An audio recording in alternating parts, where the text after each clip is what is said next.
Purity. Let's get back to business. What are the dimensions of purity?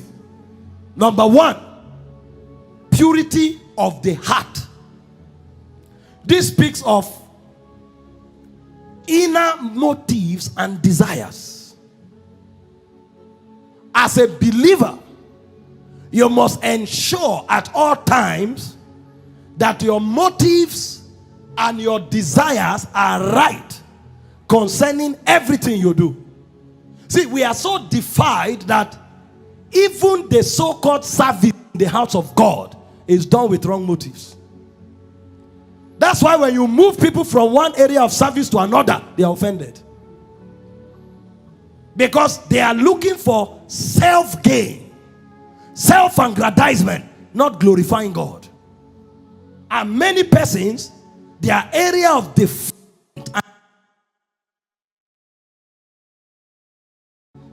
Matthew 5:8, it says, blessed are the pure in heart. It says, for they shall see God. Proverbs 4:3, guard your heart.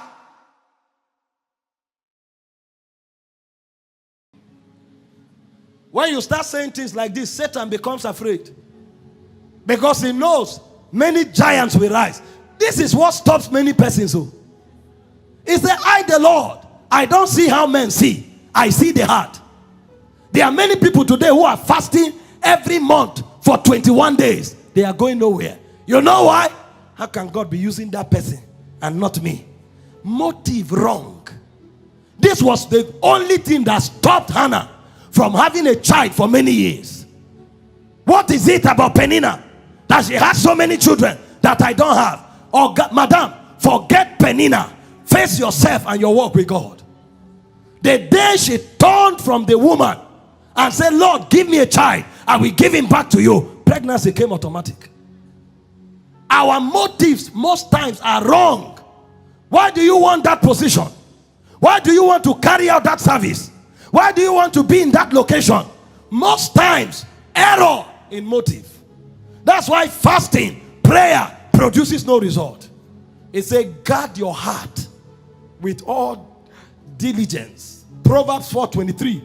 He said, out of it are the issues of life. Other translation calls it the boundaries of life. So your possibilities are to the extent that your heart is purified. If your heart is wrong, you will never see it. Some people keep despising those God helps because they are thinking they are better qualified. That's why they never attain it. Their heart towards them is evil. So the first dimension of purity is of the heart. It deals with motives. Listen, check your motives. Especially when you want to take actions. If your motives are wrong, stop that action. Go to God. Tell him, help me. Get your motives right before you take any action. Before you waste your time and your resources. Number two, dimension of purity is purity of the mind. This speaks about your thought life. Thought life. Any good report, if there be virtue, if there be praise, it said think on those things. Some people's thought life is terrible. They wake up in the morning with thoughts of immorality till they sleep. They wake up with thoughts of treachery, manipulative thoughts before they sleep. In fact, they are so guarded with those thoughts that if you make a mistake in 5 seconds, they are already equipped to swindle you. They are guarded. And when God finds such people, he doesn't just separate himself from them, he destroys them. Genesis, you read it, chapter 6, I think from verse 8 now. It said the thoughts and the imaginations of man was evil continually. And God said, I will no longer strive with man. You must learn how to purify your thoughts. through meditation on the word of God. He said, how then shall a young man keep his ways? He said, by taking heed unto thy word. Thy word have I put in my heart, that I should not sin against you. Psalm 119, verse 9 and 11. Purify your thoughts. He said, casting down imaginations and every high standing thing that upholds itself above the knowledge of God. 2 Corinthians 10, from verse 5 to 6. He said, bringing into captivity every thought to the obedience of Christ.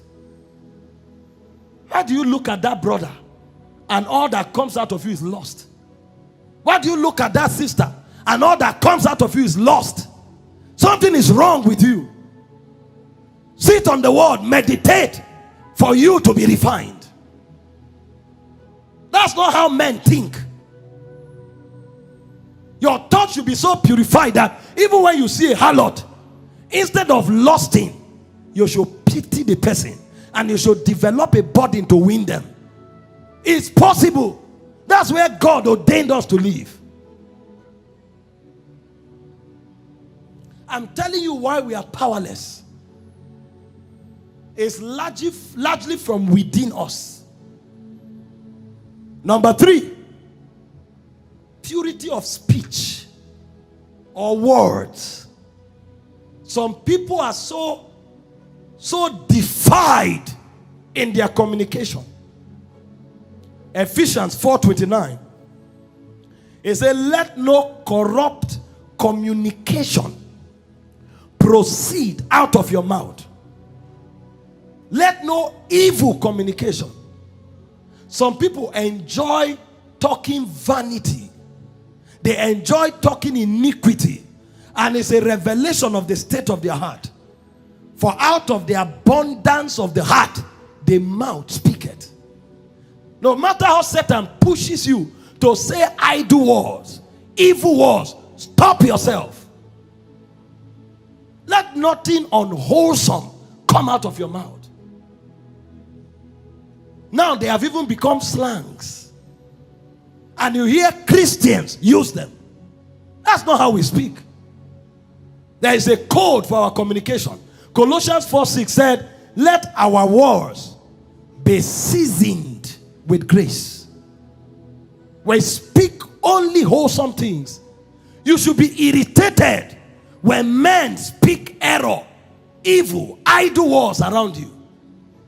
Don't be inspired by such things and pick them up.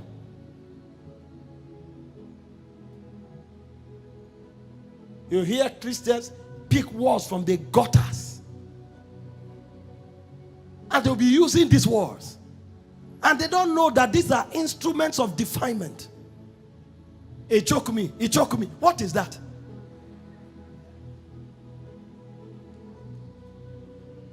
Those days when we were in the university, almost graduating from the university, you ask somebody something. If it's something he cannot do or something he doesn't want to do, say, make I die. What's that? Talking nonsense. That's why we can't be pure. Our words corrupt us. Number 4, purity of the body. This speaks of sexual integrity. 1 Corinthians 6:17-20.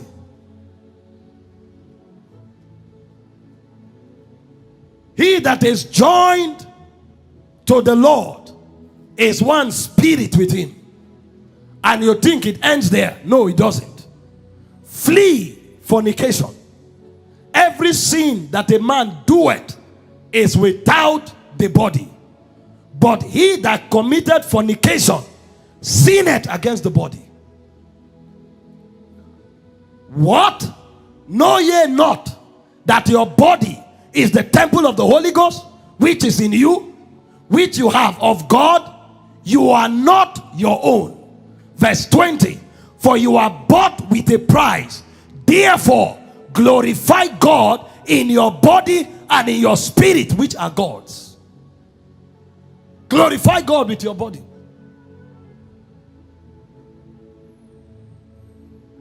Don't get yourself into everything. Don't touch things. Don't allow things touch you in a compromising manner. Do you know that the way you can shake somebody can be defilement seductively? The way you can look at somebody can be defilement seductively. There are people that their eyes, I've taught you here before, nakash. They send seduction through their eyes. They look at you, roll their eyes, they shake you, hold your hand, squeeze it. These are seduction. Don't let those things. Nowadays, young ladies carry their phones and they say they are doing face chat. Is it face chat? And they are rolling their tongues. They don't even know why they are doing it. They roll their tongues and put online. Seduction is called defilement of the body. They are defied and they are defiling others. So that when weak people see these things, arrows of seduction are shot into their hearts. What are you putting your tongue and recording and putting online for? If you are not an agent of the serpent.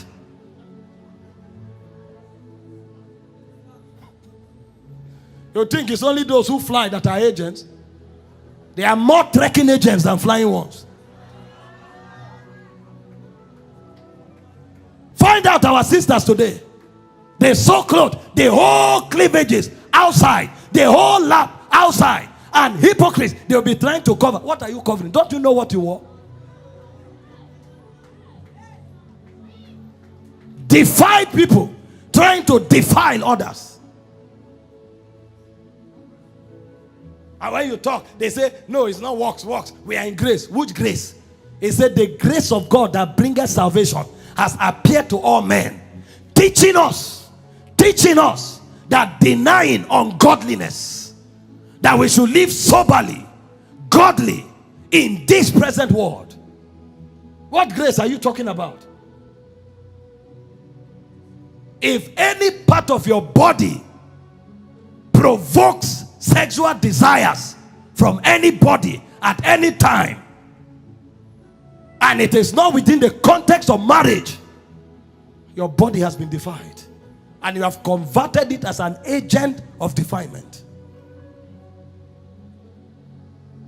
Number 5, purity of relationships. These are relationships with well-defined boundaries. When relationships lose their boundaries, it has provoked defilement. 1 Timothy 5 verse 2, it says, treat the younger women as sisters. So any conversation, anything you can't do with your blood sister, don't do with a sister in church. Treat the elder women as mothers, the younger women as sisters, with all purity.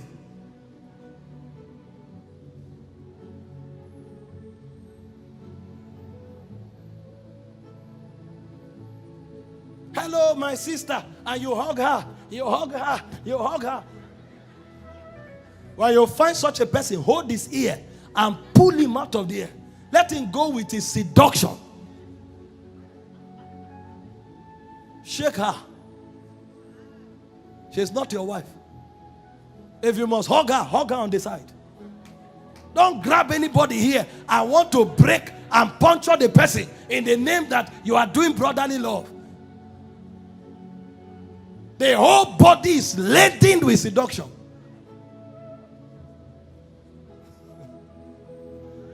You think Satan don't know you?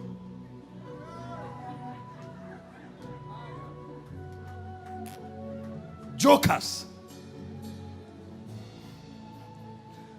Hebrews 12:14 said, follow peace with all men and holiness, without which no eye shall see God. Every relationship has a boundary. There's no chat I can chat with anybody that my wife can't see.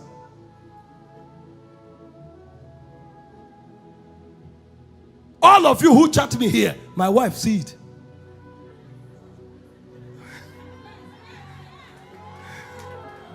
If she looks at you like this, it means be careful. If not that my husband was calling you sister, sister, I know where you wanted to go. If you will hide your phone from your wife, something is wrong. You know that you have violated boundaries. There's no conversation you can have with a sister that your wife can't come in.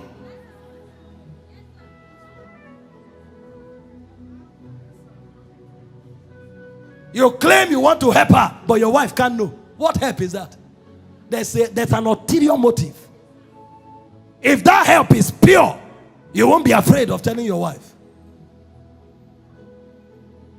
Don't worry, I don't like the way you are trekking. I will buy you a car.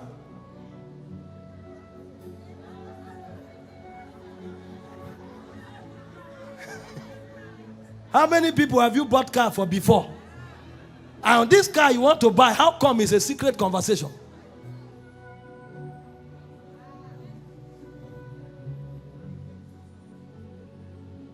Let's see. Okay, where? Not in the office. Why are you seeing everybody in the office, but this one has to be in the park? We are not sincere people, sir.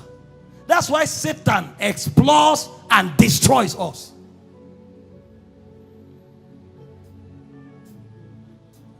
Purity in relationships.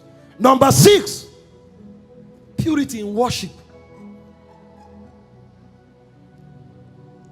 Jesus said in John 4:24, he said, they that worship the Father must worship him in spirit and in truth.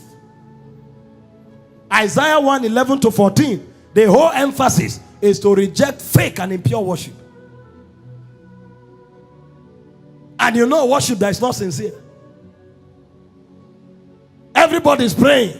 You sat on your chair like this. The moment they gave you mic, Augusta, when you want to add drama, go to the back. We are doing serious business here. They are worshiping God. You are pressing your phone. Until they say, take, lead worship. You start crying.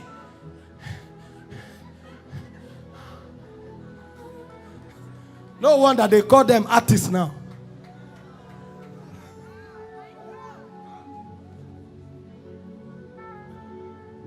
Artists, that's what we have now.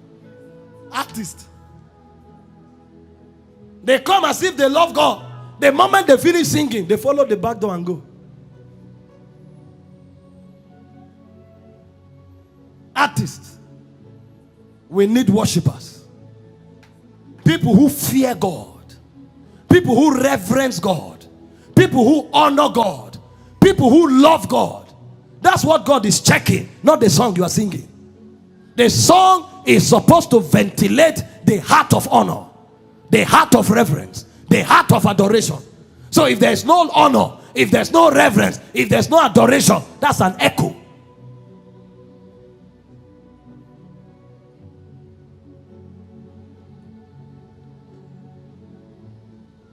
And then finally, purity in general conduct. In 1 Peter 1:15 and 16, the Bible told us, but as he which has called you is holy, it says, so be ye holy in all manner of conversation. This is where your conscience comes in as a checker. Your conscience.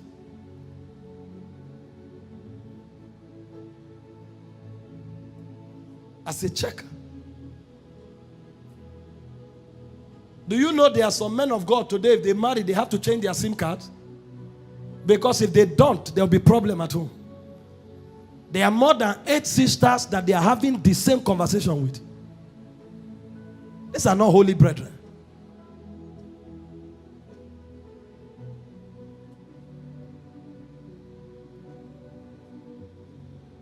I'm not talking to you as one who has not fallen before.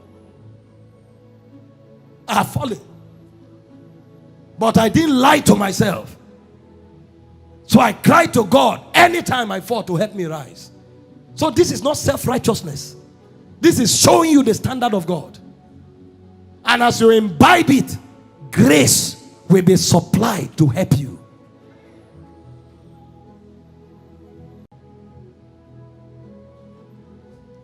So these are the dimensions of purity. Be pure in all manner of conversation. If you do this, you will see the power of purity.